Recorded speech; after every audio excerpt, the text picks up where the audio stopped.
D'accord, j'ai vu ça et je devais jeter un coup d'œil à ces équipes très impressionnantes. Équipe A, je l'adore mec. Johnny Blaze, feu de l'enfer, manipulation de chaîne, regard pénitent.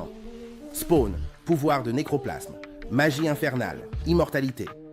Moon Knight, amélioré par Khonsu, tactique, combattant habile au corps à corps.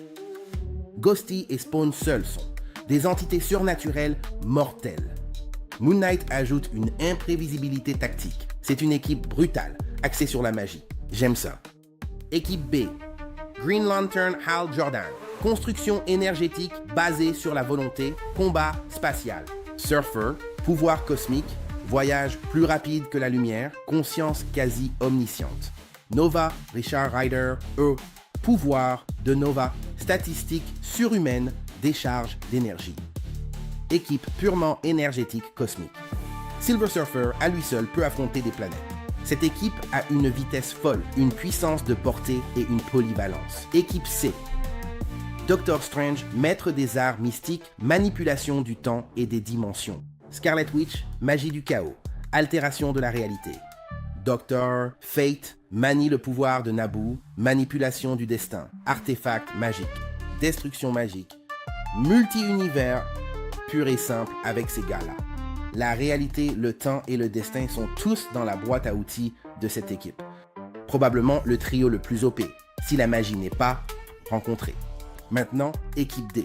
Thor, dieu du tonnerre, Mjolnir, éclair et force. Superman, quasi-invincibilité, vol, vision thermique, super vitesse, super force.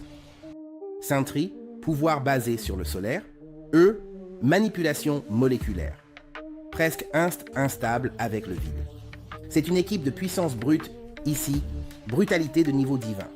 Sentry est le Joker car il pourrait craquer, genre complètement, sortir du vide et anéantir tout le monde ou sa propre équipe. Maintenant, les calculs me disent que l'équipe C a vraiment le plus grand potentiel de ce groupe, en termes de genre, astuce et pure manipulation. Équipe D, ce sont mes dieux bruts. Ces gars-là gagnent la plupart des combats directs. Si l'équipe C ne peut pas lancer ses sorts assez rapidement, l'équipe B peut égaler l'équipe D en vitesse et en échelle, mais pas en durabilité brute. L'équipe A est sous-estimée, mais dangereuse. Spawn et Ghost Rider ont une résistance folle, mais ils sont dépassés en termes de capacité à l'échelle cosmique ou universelle. Donc, le verdict, avec du temps de préparation autorisé, l'équipe C gagne. La magie réécrit les règles. Si la vitesse décide, c'est l'équipe D, Superman et Sentry peuvent submerger avant que les sorts N atteignent leur cible.